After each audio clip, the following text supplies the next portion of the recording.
Évangile de Jésus-Christ selon saint Marc. En ce temps-là, Jésus parlait à ses disciples de sa venue.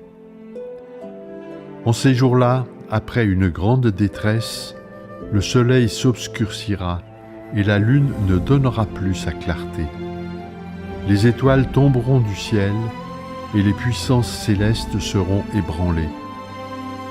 Alors, on verra le Fils de l'homme venir dans les nuées avec grande puissance et avec gloire. Il enverra les anges pour rassembler les élus des quatre coins du monde, depuis l'extrémité de la terre jusqu'à l'extrémité du ciel. Laissez-vous instruire par la comparaison du figuier. Dès que ses branches deviennent tendres et que sortent les feuilles, vous savez que l'été est proche.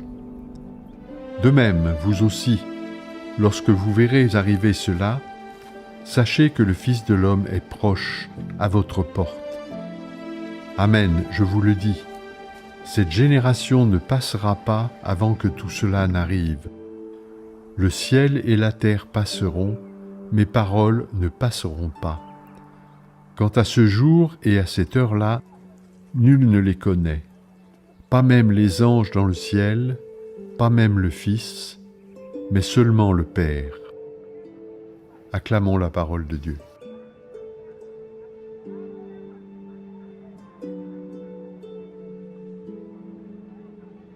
La fin de l'année liturgique approche. Et comme chaque année, la liturgie nous donne d'écouter des évangiles apocalyptiques à la fin de l'année liturgique, comme pour nous rappeler que nous ne savons ni le jour ni l'heure du retour glorieux du Christ. Les signes qui sont donnés dans l'évangile sont d'ordre cosmique. Après une grande détresse, le soleil s'obscurcira et la lune ne donnera plus sa clarté.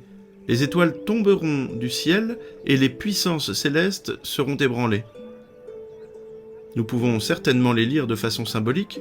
Ces catastrophes naturelles peuvent être vues comme l'annonce d'autres catastrophes plus politiques ou sociales, par exemple.